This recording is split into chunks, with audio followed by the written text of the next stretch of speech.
Friends, आज हम पुरी से भुवनेश्वर 1 डे का टूर करेंगे, जिसमें आप देखेंगे कई पौराणिक मंदिरें, फर्स्ट सेंचुरी के प्राचीन गुफाएं और पत्थरों में बने बेहतरीन कलाकृति। इसके अलावा हम आपको मिलवाएंगे इंटरनेशनल सैंड आर्टिस्ट से और दिखाएंगे कुछ रोचक कला।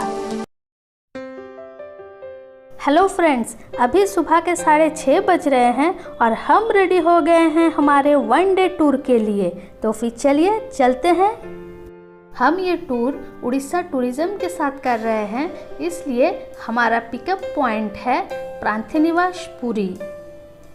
हम सुबह सुबह टोटो लेके चल पड़े हैं प्रांतिनिवास की ओर।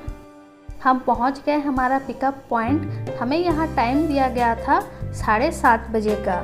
वैसे तो बहुत टाइम है हमारा जर्नी स्टार्ट होने में, तो फिर मैं यहाँ के कुछ एरिया को दिखा देती हूँ। यहाँ पे आप अपना होटल भी बुकिंग करवा सकते हैं और आसपास के एरिया में जो घूमने का है, जैसे कि Chilika, 1 day Puri to Bhubaneswar tour, ये सब के लिए आप यहाँ बुकिंग करवा सकते हैं। हमारा बस भी आ गया।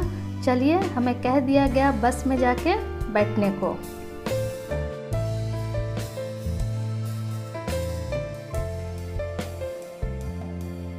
अब हम चल पड़े भुवनेश्वर की ओर। हमें एक गाइड भी दिया गया है जो हमें बता रहे हैं कि आज हम कौन कौन से फेमस टूरिस्ट स्पॉट घूमेंगे। अब हम जरा बात कर लेते हैं हमारे आज के टूर पैकेज के बारे में। हमारा आज का 1 डे टूर पैकेज का कॉस्ट है 510 रुपीज़ पर पर्सन।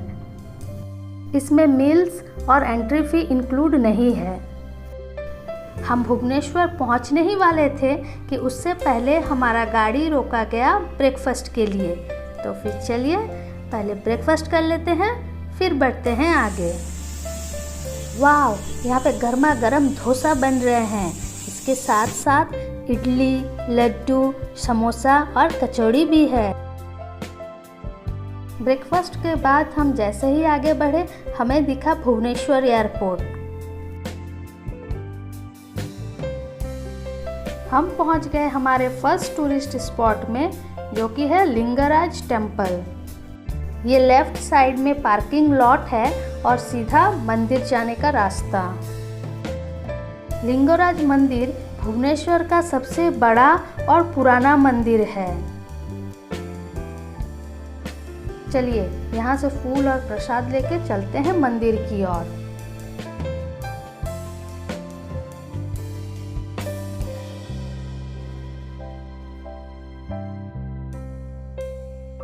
इस मंदिर को टेम्पल ट्रस्ट बोर्ड और आर्कियोलॉजिकल सर्वे ऑफ इंडिया के द्वारा मेंटेन किया जाता है। इस मंदिर के आसपास बहुत सारे मंदिर हैं, लेकिन जो मेन मंदिर है उसकी ऊंचाई है 180 फीट। यहाँ हर रोज़ करीबन 6000 भक्तगण आते हैं और त्योहारों के दौरान तो लाखों की संख्या में लोग आते हैं। ये है मंदिर का प्रवेश द्वार। चलिए चलते हैं अंदर।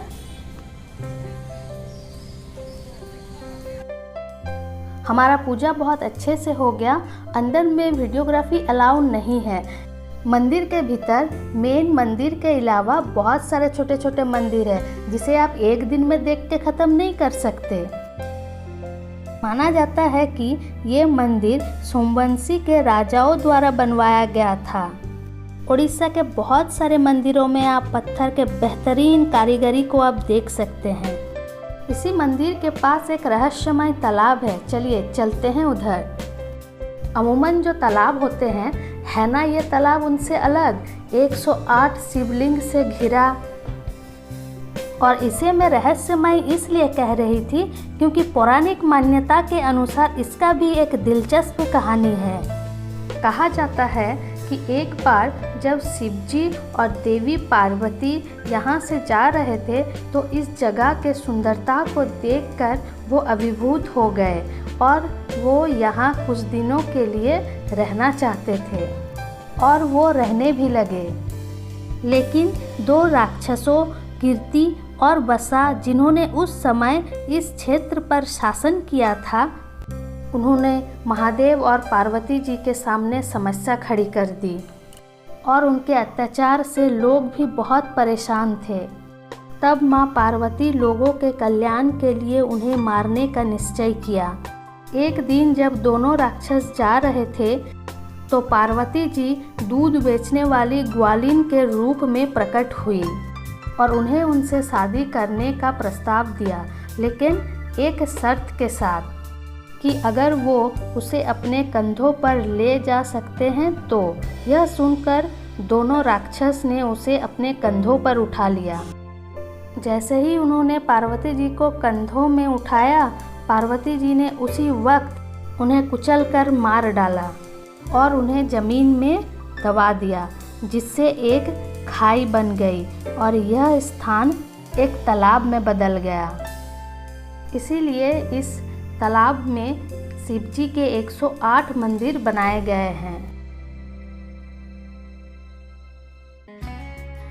अब हम चले हमारे नेक्स्ट टूरिस्ट स्पॉट की ओर, जो कि है खंडोगिरी एंड उदयगिरी कैंप। हम पहुंच गए खंडोगिरी। यहाँ पे आप बहुत सारे फर्स्ट सेंचुरी के बनाए गए गुफाएं देखेंगे, जिसमें से हाथी गुफा, रानी गुफा और गणेश गुफा विशेष रूप से उनकी मूर्तियाँ और हिस्टोरिकल इम्पोर्टेंट के कारण बहुत ही प्रसिद्ध है। इन सब गुफाओं को मैं एक एक करके दिखाऊंगी। अभी हम आ पहुँचे हैं रानी गुफा के पास। चलिए पहले इसे देख लेते हैं। रानी गुफा फेमस है इसके 2 मंजिला निर्माण और सुंदर नक्काशी के कारण। इसके अलावा ये गुफा अपनी ध्वनि विशेषता के लिए भी जानी जाती है। अब हम यहाँ से जाएंगे इस जगह के सबसे ऊंचे स्थान पर।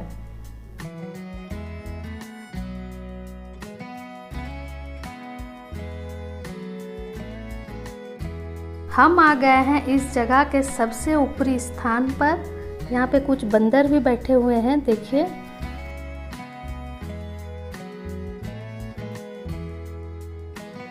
देखिए यहाँ से बर्ड व्यू सीन का मनमोहक नज़ारा। एक तरफ ये सिटी लाइफ और दूसरे तरफ उदयगिरी के पर्वत। उसमें भी बहुत सारे गुफाएं हैं। उदयगिरी और खंडगिरी दोनों एक ही जगह पे हैं, एक रास्ते के दाएं ओर और एक रास्ते के बाएं ओर। ऊपर में पत्थर से इस तरह के आकृति बनाया हुआ है। अब हम चलते हैं दूसरे गुफाओं की ओर। ये जो सामने आप देख रहे हैं, ये है बाघ गुफा। इसका आकार पूरा बाघ के मुंह के जैसा है। अब हम चलते हैं आगे और देखते हैं हमें कौन सा गुफा मिलने वाला है।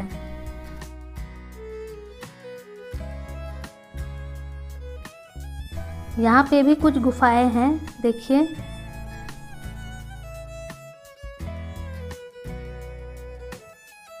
अब हम आ पहुँचे हैं हाथी गुफा में।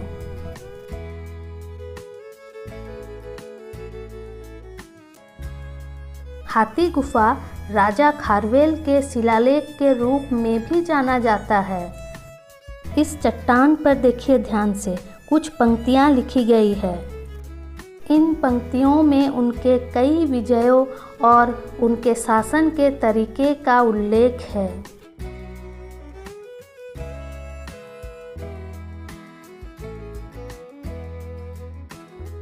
अब हम खंडोगिरी से निकल के आ गए हैं रास्ते के इस तरफ उदयगिरी में।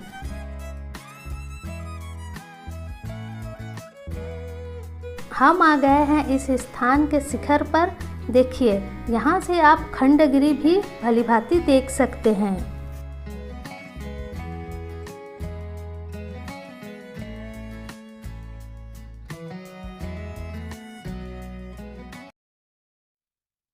अब हम चले हमारे नेक्स्ट टूरिस्ट स्पॉट नंदनकानन जू की ओर।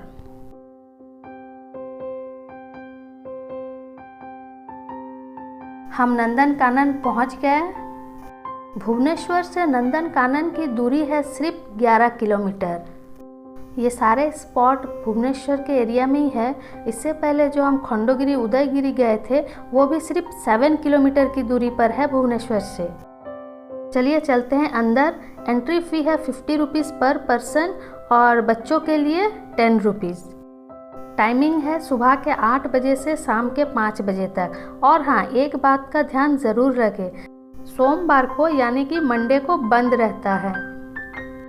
यहाँ पे दिख रहा है क्लॉक रूम और एटीएम का भी इंतज़ाम है।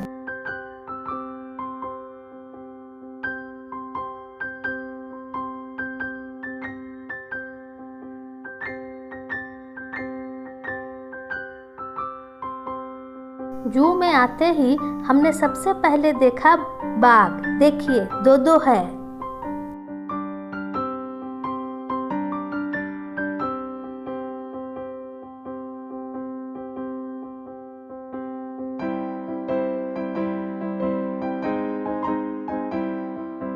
अब चलिए चलते हैं आगे, देखते हैं क्या है। यहाँ पे इस तरह के बैटरी कार अवेलेबल है जो आपको जू के अंदर ही लेके घूमते हैं। प्राइस है 80 रुपीज़ पर पर्सन। ये देखिए, यहाँ पे एक लायन है।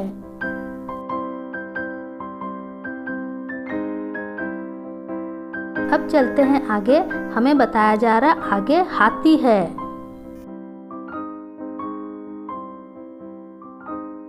वो देखिए हाथी।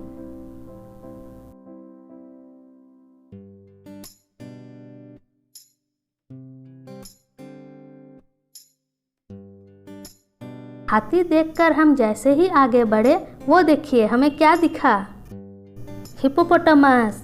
2 है।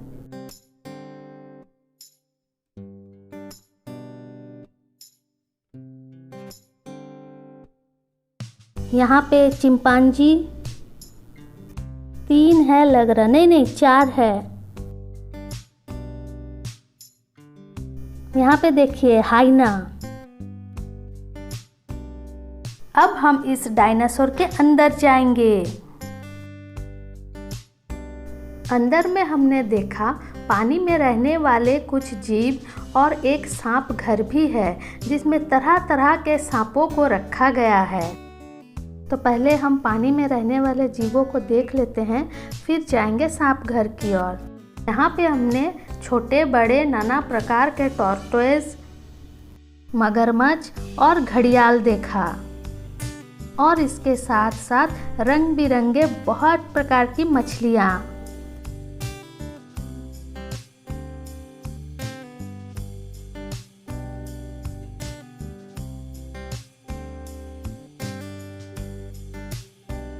अब हम चले सांप घर की ओर।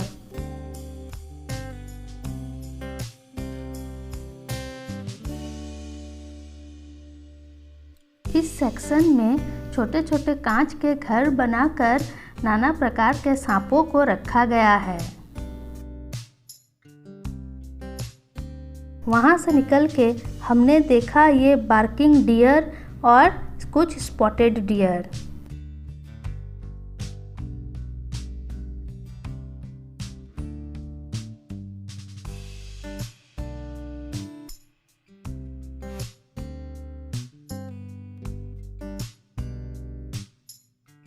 अब हम आ पहुँचे धवलगिरी। अभी दोपहर के 12:30 बज रहे हैं, इसलिए हमें कहा गया धवलगिरी देखने के बाद हम लंच ब्रेक यहीं पे लेंगे। धवलगिरी को धौली शांति स्तूपा के नाम से भी जाना जाता है। इसे 1972 में जापान बौद्ध संघ और कलिंग निप्पॉन बौद्ध संघ द्वारा बनाया गया था। चलिए चलते हैं ऊपर और दिखाते हैं इस इमारत को 360 डिग्री से। यहाँ पे आने के लिए हमें काफ़ी सीढ़ियाँ चढ़नी पड़ती है। देखिए नीचे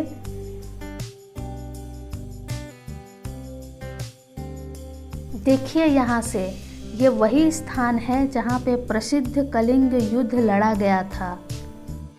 इतिहास में अब तक लड़े जाने वाले सबसे खूनी युद्ध में से एक है।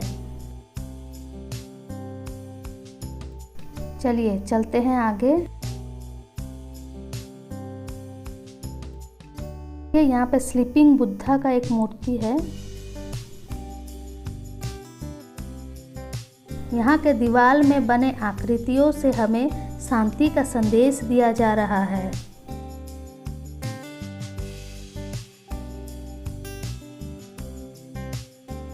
यहाँ पे गौतम बुद्ध जी के एक और मूर्ति, और यहाँ पे भी गौतम बुद्ध जी की मूर्ति। ये रहा हमारा गाड़ी और हम जा रहे हैं लंच करने। हम जहाँ पे आए हैं लंच करने वो OTDC के अंडर में ही ये होटल कम रेस्टोरेंट है। हमने ऑर्डर किया एक एग थाली और एक चिकन थाली।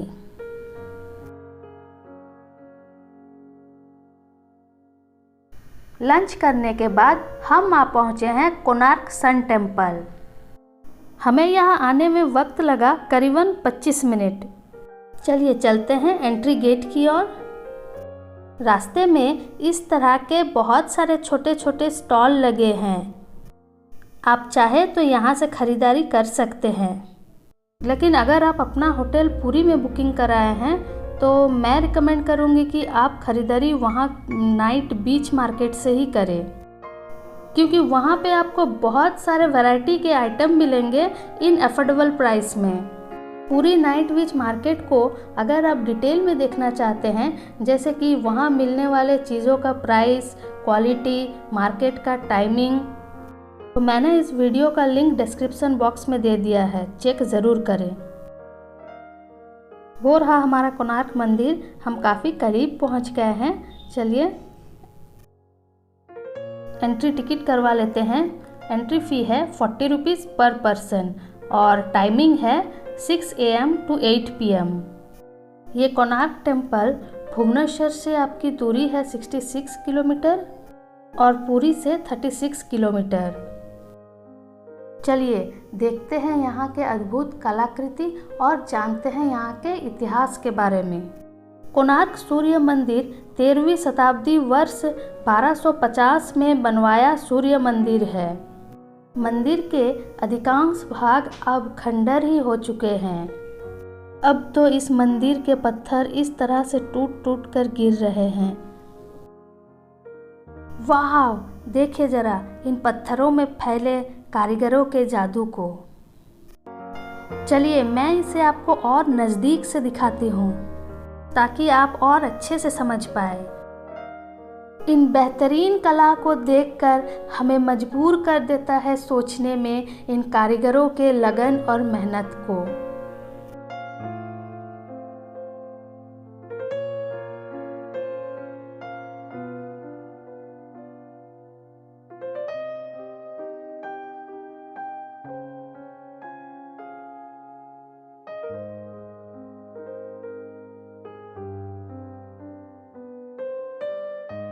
अब मैं इस मेन मंदिर के बारे में कुछ बता देती हूँ। ये मंदिर हमेशा से ऐसा नहीं था। इसके जो ऊपरी हिस्से हैं यहाँ पे एक बड़ा सा पत्थर कभी हुआ करता था। कहा जाता है कि उस पत्थर में चुंबकीय शक्ति थी। जब भी कोई जहाज कोणार्क बंदरगाह के आसपास से गुजरती थी तब वो उसे आकर्षित करता था और जहाज़ों में लगे कंपास को भी अपने ओर कर लेता था, जिसके कारण बहुत सारे जहाज़ यहाँ आ जाते थे और यहाँ के कीमती चीज़ें ले जाते थे।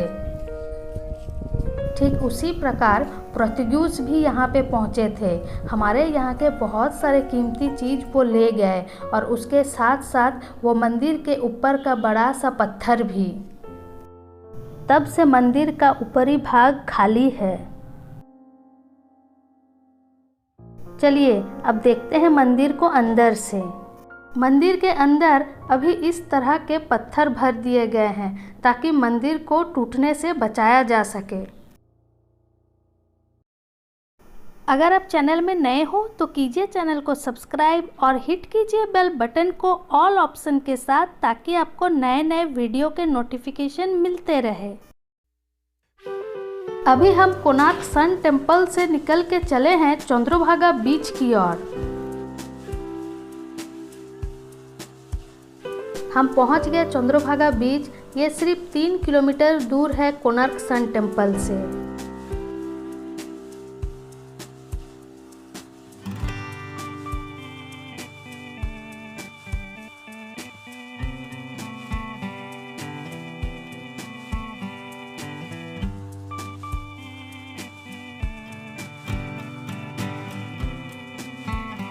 चंद्रभागा बीच देखकर हम आगे बढ़े रामचंडी माँ के मंदिर की ओर।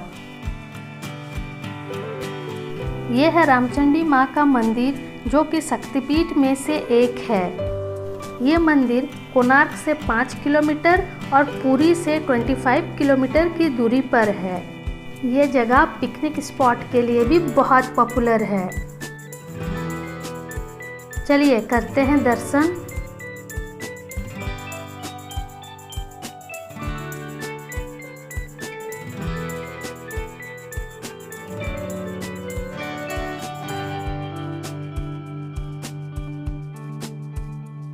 माँ के दर्शन के बाद अभी हम जाने वाले थे आर्ट एंड क्राफ्ट म्यूजियम, लेकिन कोविड के कारण म्यूजियम बंद है, इसीलिए हम जा रहे हैं सैंड आर्ट म्यूजियम। हम पहुंच गए सुदम सैंड आर्ट म्यूजियम। आगे आप ये जो कुछ भी देख रहे हैं, ये सब बालू से बनाया गया है इंटरनेशनल सैंड आर्टिस्ट सुदम जी के द्वारा। यहाँ पे बहुत कुछ है, चलिए दिखाते हैं।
हमारे गाइड ने हमें अभी अभी बताया आज लकीली सुदम जी भी उड़ीसा में ही है और वो अपना कीमती वक्त निकाल के यहाँ आ रहे हैं। और सिर्फ इतना ही नहीं, वो हमारे लिए अपना अनोखा कलाकृति भी दिखाएंगे, वो भी जस्ट 5 मिनट्स में।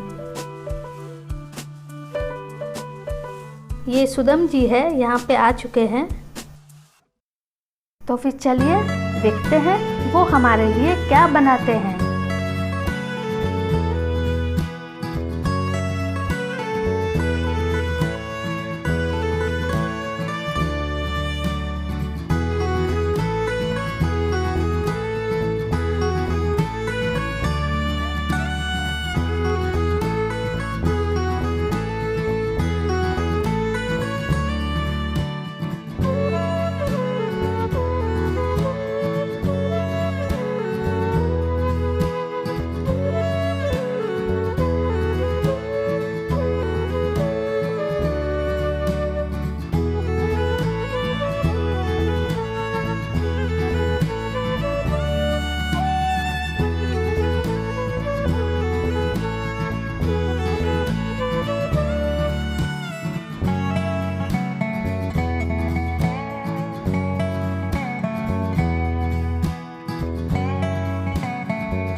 ब्यूटीफुल, मुझे तो बहुत अच्छा लगा।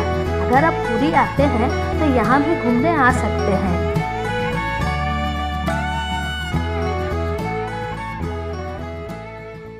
फ्रेंड्स, अब हम चले हमारे होटल की ओर। हमारा 1 डे टूर यहीं पे ख़त्म होता है। फिर मिलेंगे आपसे एक नए वीडियो के साथ, तब तक के लिए गुड बाय।